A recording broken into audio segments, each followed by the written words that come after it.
Would you believe we've got a bit of a scenario politically going on right now around the ATF?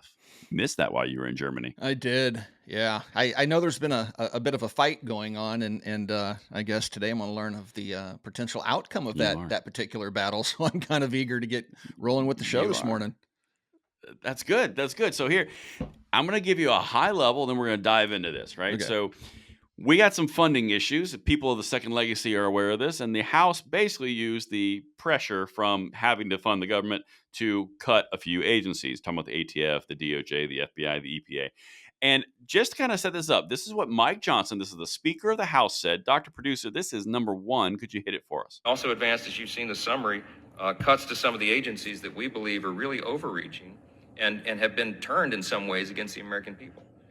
We're going to cut 3% from DOJ, 7% from the ATF, 6% from the FBI, and 10% from the EPA. And that's just a start. And that's just the start. Well, We 10% for hope. the EPA. Can we move that over to the ATF? Listen, baby steps, Baby baby. steps. Okay. We Okay. come on, listen. And I think this is an important thing. You just hit something. I know it's funny, but sometimes we kind of look progress and good things in the face and go, yeah, but what about Yeah. the rest of it? I'm like, listen, come on, guys. Like, you know, Put a zero like, behind that 10. Let's make it 100%. Come on. yeah, I mean, like, come on, let's do it. I'm not happy until it's 100. I It's know. kind of like the constitutional carry bills when it was going through Florida. There was a little bit of hubbub around. It's not a clean one. It doesn't have open carry, but you still had constitutional carry. It was kind of like, guys, can we just take the 90% win for now and come back to the 10% later? Yeah. Um, Yeah. We've talked but about you that know, quite a bit. But just me. It's just me. but I like what he had to say there. These agencies have been turned against the American people. That is a Oh yeah. 100% true statement. I mean, literally, I Hmm. make references to the Stasi, which was, the militant police enforcement arm of East Germany during the Cold War. They were notorious for doing horrible things to the citizens. And it just seems to me that many of these agencies, like the DOJ, like the ATF, they have literally been turned against the American people. And now they're prosecuting them for things that are wholly made up in many cases, right? We Right. have people being thrown in prison for years without even formally being charged with something, without a trial. What happened to a speedy trial? I mean, all these crazy things going on. So I have to agree with what he said there. I mean, these agencies literally have been weaponized against the American people for political reasons. Oh, okay. Oh, I completely agree. You're not going to find disagreement here with that. But what I like about this is something that is kind of poetic justice, but then the Biden administration, they got egg on their face on this one because Chris Murphy and all the Democrats are big mad. And I'm going to show you, Tim. But this is what GOA said. This is number two. I like this, and I want to break down why this is big. Last night, the Senate passed the GOA backed provisions to defund the ATF by $122 million and stop the VA from unconstitutionally disarming an estimated 20,000 veterans per year. And that was all for financial inabilities, right? That Mhm. was it. President Biden will soon be forced to sign this into law. And that's what I wanted to hit on for a second. Forced to sign it into law. They've got to take an L because they have to fund the government. The Senate passed it. The Senate is controlled by Chuck Schumer and the Democrats. Biden's got to sign it because they can't have a government shutdown politically on their record going into an election year. That's like political fodder. It's beautiful. Yeah. It's a beautiful thing. But to be fair, right? Uh, this if and this is a big if, Biden were to say absolutely not, I'm not defunding the ATF, and of course going along with this would probably be cuts to other agencies like DOJ and stuff like that that he is using against his political opponents, and he doesn't want Mhm. them defunded. I guess the possibility he could veto this exists, but it seems that perhaps that he's been boxed in because look, it wouldn't be the first Right. time the government has been shut down. It wouldn't be the first time the government is shut down during an election cycle. It has happened before. Mhm. And you know, it seems like he could, but it seems like there's a little bit more political chess going on here that probably Correct. lends itself to what you were saying. Would I be correct? Correct. And you are 100%. He could always veto this. But here's the bad side of that. Beautiful people, the second legacy. If he does it, he now has a bill that was passed in a bipartisan manner from the House and from the Senate, Democrat and Republican controlled, and he's going to veto it and shut down the government. That is a poison recipe for an election. I don't see that happening. But again, you are correct. He does have the ability to veto it, but I'm here for him defunding the ATF, the FBI, the DOJ, and the EPA. I know, right? And saying 122 Biden did million. it too.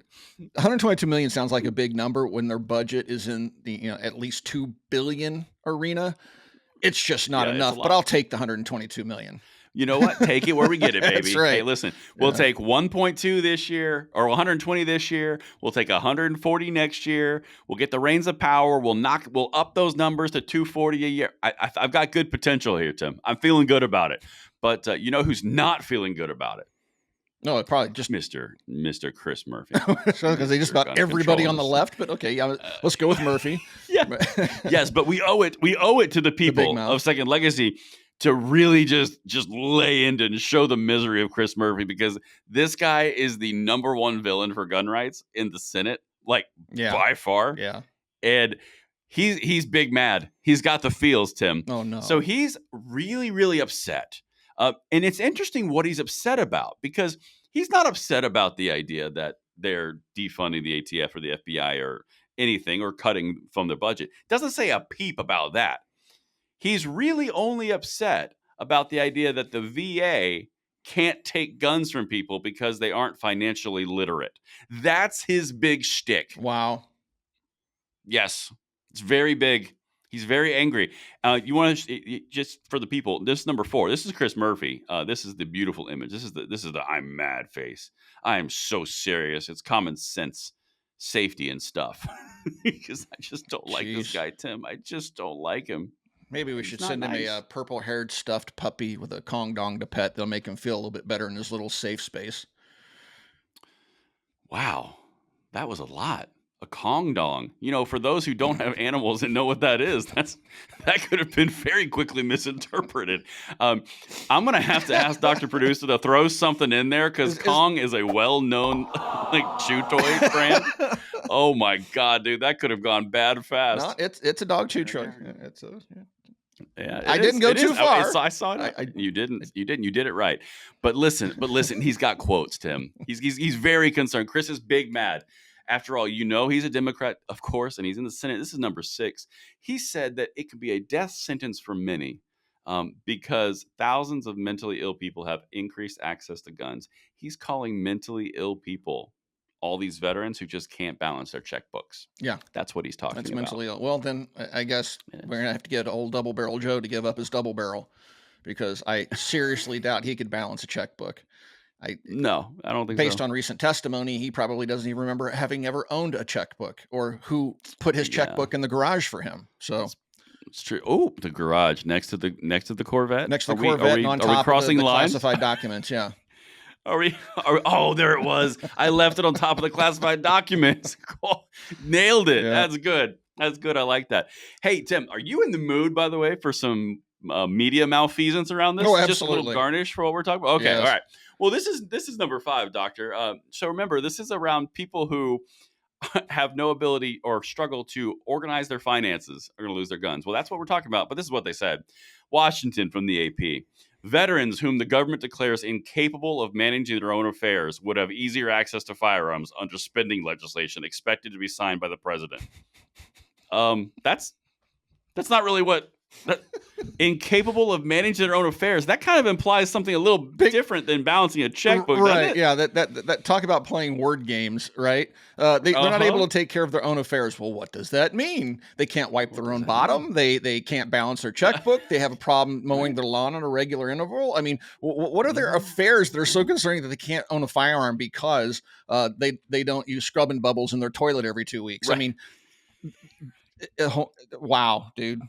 But it's so bad. They've had it out against veterans forever. And this is one thing that absolutely. Anybody in the veteran community will know. It's like they love you right up until your discharge. And then the minute you go back into civilian life, now you're a liability to them because they've trained you and they don't want you having weapons, because the vast majority, at least in my generation anyway, the vast majority of military people tend to lean on the conservative side of things, right? They're trying to change that. They're definitely working to change that.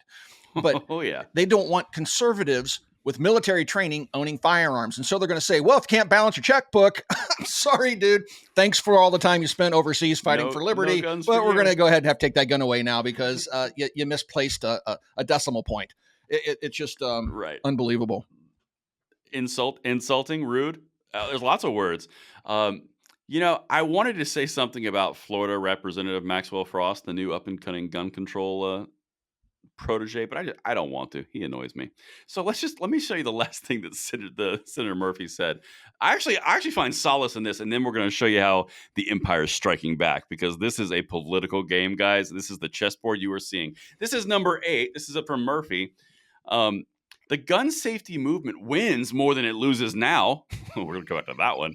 And then, quote, but this setback is evidence that we must stay vigilant, Murphy said. Maybe we let our guard down here. Okay, what do you want to hit first in that, Tim? The gun safety movement wins more than it loses? Really? Yeah. Chrissy, that's what you're going to go with here. You have lost every single major court decision since Biden took office, and even before then. I mean, we're going all the way back to Heller, okay? You are not winning anything except migraines and sleepless nights, because you keep getting losses. Now, yes, he's probably talking about these bills that they've successfully passed through various state legislatures, but the proverbial fat lady hasn't sung yet, folks, because it's still going to the Supreme Court, and we kind of know where the Supreme Court stands on many of these issues. So, and in fact, fun little point of breaking news today. We haven't even gotten a chance to cover it yet. GOA just applied for a writ of certiorari in assault weapons ban in Illinois to the SCOTUS. That happened today, like about an hour ago as of filming. So I mean, yeah. So we're gonna go ahead and put that dance, baby. We're just gonna go ahead and put that L over in Murphy's column again. Yeah. I mean, they're doing so well. Keep telling yourself that. So By great. the way, how So many great. constitutional states are we up to now? Didn't one of the Carolinas just come on board? 29. We're up to 29. That's losing. That happened. Yeah, that's losing for the gun side. I mean, it's like every month we had another one. Oh, and remind me, Braden. Sure, it was 19 before Biden. Before Biden. And remind me, Braden, how many states had concealed carry of any type 30 years ago? Oh, a handful. Oh, almost none. And how many today? None. That would be all 50. All of them. So, we're losing horribly over here. Right, but that's the key point. So there's so much to break down in this one little segment, but let me just do the thing that I thought was hilarious about what you picked out first. Tim, we've been doing this show for over a year now, and we've been focusing on this area of politics for about 3 years independently, total and collective, right?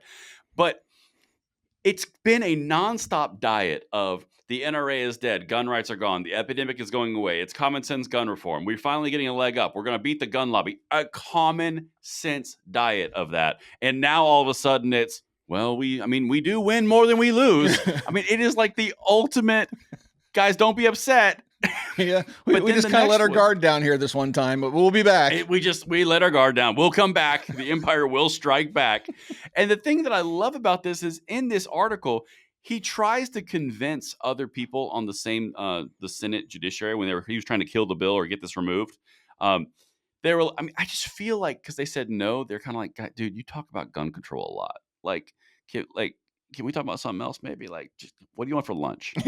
Magazine bans. Okay. We haven't had toilet paper in the Senate chamber for like 2 months. Can we talk about that for a minute? Can we just put the gun control thing aside for just a second and get somebody to put some toilet paper in the head because it's getting a little nasty? Yeah. Exactly. It's just nonstop. It's not. You have to. In my head, I have to think that they just go, guys, dude. We all have our pet projects and we all have our pet funding, and that's where our bills come from. But I mean, come on, ease up a little bit. I mean, like you're kind of overdoing it. I don't know. That's just my thing.